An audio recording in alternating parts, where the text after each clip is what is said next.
नहीं आता है तो क्या करें। ये कल एक बच्चे ने सवाल पूछा कि सर हमसे प्रश्न आता ही नहीं है तो हम क्या करें। देखिए इसका जवाब तो बड़ा सामान्य से हो जाएगा, भैया छोड़ के आ जाओ, छोड़ के नहीं आना है। अगर कोई प्रश्न है, मान लीजिए हम 11वें प्रश्न पर पहुंचे और हमें ये दिखता है कि भाई इसमें ABCD मैं क्लियर, मुझे ये याद नहीं है, फिर भी ये प्रयास करना कि उस प्रश्न को पढ़ते हुए कि भाई मुझे याद तो नहीं है, पर मैं ये देखूं अगर इस प्रश्न को मैं थोड़ा समझने का प्रयास करूं तो कौन से ऑप्शन इसके बिल्कुल उत्तर नहीं हो सकते, कौन से ऑप्शन ऐसे होंगे जो इसके बिल्कुल उत्तर नहीं हो सकते। मान लेता हूं मैंने ऐसे 2 ऑप्शन छांट लिए, लेकिन 2 ऑप्शन में मैं अभी श्योर नहीं हूं, तो फिर आप जब भी तुक्का लगाए तो इन दोनों पे लगा दें। फिर क्योंकि जब भी तुक्का लगाना इन दोनों में आप श्योर नहीं है तो किसी के पूछने का वेट मत करना, कहीं कोई कानूनी कार्यवाही आपके ऊपर ना हो जाए, क्योंकि भाई बहुत ज्यादा सख्ती से इस पेपर के लिए तैयारियां चल रही हैं। ठीक है, और उसमें साफ लिखा है कि अगर कोई पूछता पाछता भी पाया गया तो उसको परीक्षा से बाहर भेज दिया जाएगा। कार्यवाही तो पूछने पाछने पे नहीं होगी, लेकिन परीक्षा रोक दी जाएगी, ऐसा भी लिखा हुआ है। तो इसलिए उस चक्कर में मत पड़ना, मत किसी का देखना ताका झांकी करना, क्योंकि उतना ही सब जानते हैं जितना आप जानते हैं, उससे ज्यादा कोई नहीं जानता।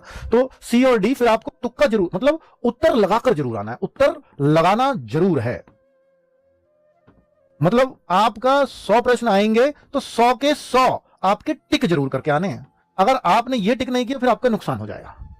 ठीक है, आप कहो सर ये तो मैं चलो ऐसा प्रयास करूंगा, पर कुछ क्वेश्चन तो ऐसे होंगे जिनमें बिल्कुल ही ब्लैंक होगा, जिनमें मुझे पता ही नहीं होगा, मैं चाहकर भी कोई भी ऑप्शन एलिमिनेट नहीं कर पा रहा अर्थात रिमूव नहीं कर पा रहा, तो मैं उस क्वेश्चन में क्या करूं। तो फिर मेरा उसमें सलाह है कि अगर आपके ऐसे, मान लेता हूं कि 10 क्वेश्चन ऐसे हैं जिनका अता पता ही आपको कुछ भी नहीं है, तो फिर उस केस में आपको क्या करना है, उसमें तुक्का ऐसे मत लगाना। कुछ बच्चे लाइन लगा जाते हैं, A अगले में B फिर C, देखो कितनी अच्छी लाइन बन रही है, ऐसे लगा देते हैं। भाई ये नहीं करना आपको ये करना है सारे ऑप्शंस देखना और उनमें एक काम कर लेना कि या तो 10 के 10 प्रश्न में A भर के आ जाना, या 10 के 10 में B भर के आ जाना, या 10 के 10 में C भर के आ जाना, या D भर के आ जाना।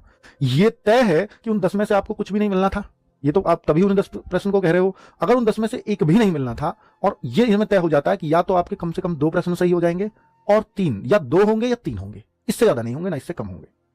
ठीक है, ऐसे केस में ये होता है, लक है तो 4 भी जा सकते हैं ऐसा करने से। लेकिन अगर आप कहो कि सर ऐसा अगर मैं दैवीय शक्ति मेरे ऊपर बैठी हुई तो मैं किसी में A, किसी में C, किसी में D, तो उसमें चांस ये है कि आप 0 भी हो सकते हो और आपके 4, 5, 6 भी, इससे ज्यादा तब भी सही नहीं निकलने। तो उसमें रिस्क बहुत है, इसमें रिस्क बिल्कुल नहीं है अगर आप ऐसा उत्तर लगाते हो। तो ये मेरा आपको सुझाव है, अगर आप कोई भी ऑप्शन एलिमिनेट नहीं कर पा रहे तब ये चुनना। अगर आप किसी प्रश्न में एक कोई सा ऑप्शन एलिमिनेट कर पा रहे हैं, 3 में तुक्का लगाना, फिर 3 में से लगाना कुछ भी। समझ में आई बात? चलो